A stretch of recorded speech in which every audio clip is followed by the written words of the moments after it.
इस समाज में इस दौर में जी रहे हैं कि अगर हम अपने हक की बात करें तो हमको विरोधी कहेंगे, हमको देशद्रोही कहेंगे, न जाने हमको कौन कौन सा लक़ब देंगे ये लोग। ये फासिस्ट ताकतें, ये आरएसएस संघ की शाखा के लोग, विचारधारा के लोग हमारी आवाजों को दबाने का निरंतर कार्य कर रहे हैं।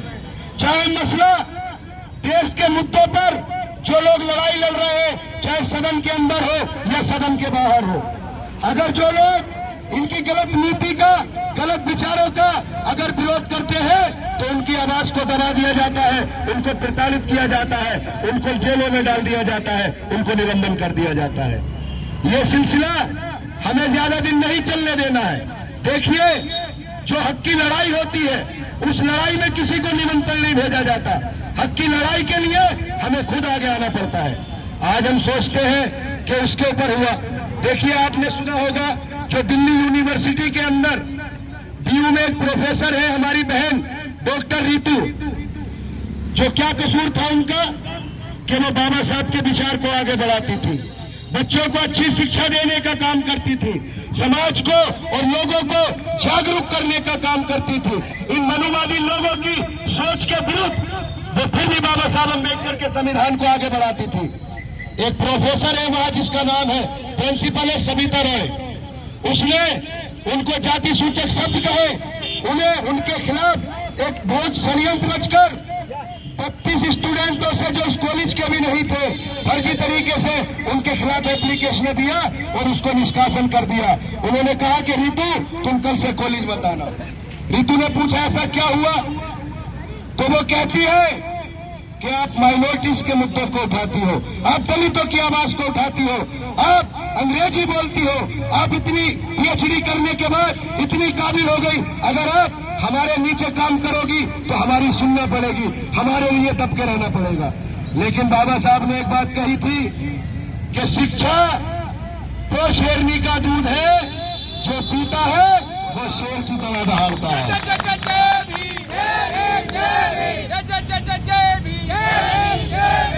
हम बाबा साहब को मानने वाले हैं, हम संविधान को मानने वाले हैं। क्या हम डरेंगे? क्या हम झुकेंगे? हम झुकने वाले हैं। एक बार बोलिए जोर से, लड़ेंगे, लड़ेंगे। जय जय जय जय जय भीम, जय जय जय जय जय भीम। अरे बोल रितु हल्ला बोल, अरे डॉक्टर रितु संघर्ष करो। देखिए, बहुत अच्छी बात है कि आज डीयू से निकलकर हमारे देश के कोने कोने में डॉक्टर रितु के लिए और प्रोफेसर लक्ष्मण यादव के लिए जो ये आवाज उठ रही है, इतिहास गवाह रहेगा कि हमने समाज से हटकर, जातिवाद से हटकर हमने संविधान को बचाने के लिए हमने ये लड़ाइयां लड़ी थी। देखिए, जो लोग सोचते हैं कि अगर हम जुल्म के खिलाफ लड़ेंगे तो मारे जाएंगे, जो लोग सोचते हैं अगर हम जुल्म के खिलाफ बोलेंगे तो हमको जेल में डाल दिया जाएगा, हमको मार दिया जाएगा। एक बात बताइए, जो लोग ये सोचते थे कि अगर हम लड़ेंगे मार दिए जाएंगे, तो हमने कब्रिस्तानों में और शमशानों के अंदर उन लोगों की कब्रें भी देखी है, उन लोगों की चिताएं भी जलती हुई देखी है जो जुल्म के खिलाफ नहीं लड़े थे। तो याद रखो, अपने हक के लिए, अपने स्वाभिमान के लिए, अपने सम्मान के लिए हमें लड़ना होगा। अगर ये लोग ऐसे ही करते रहे और हम डरते रहे, हमने इनका मुकाबला नहीं किया, हम लड़े नहीं, तो वो दिन दूर नहीं है जो ये लोग संविधान को खत्म कर देंगे। एक बात बताइए, संविधान की ताकत क्या होती है?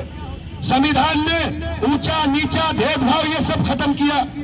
एक बात बताइए, स्कूल के अंदर एक ड्रेस कोड क्यों होता है कि जूता भी एक सा, कपड़ा भी एक सा, सारी जो यूनिफॉर्म होती है एक सी होती है। वो इसलिए होती है कि वहां पर कोई जातिवाद नहीं, वहां पर कोई धर्म नहीं, वहां पर कोई छोटा नहीं, वहां पर कोई बड़ा नहीं, वहां पर कोई गरीब नहीं। एक समान जीने का अधिकार हमें बाबा साहब के अंबेडकर के बनाए हुए संविधान ने दिया है। तो ये लोग संविधान को खत्म करना चाहते हैं और संविधान बचाने की जो हम लड़ाई लड़ रहे हैं, ये तारीख याद रखेगी, जमाना याद रखेगा कि जब संविधान को कुचलने की कोशिशें की जा रही थी तो हम सड़कों पर कड़ाके की ठंड में बैठे थे। मैं अलीगढ़ के अपने साथी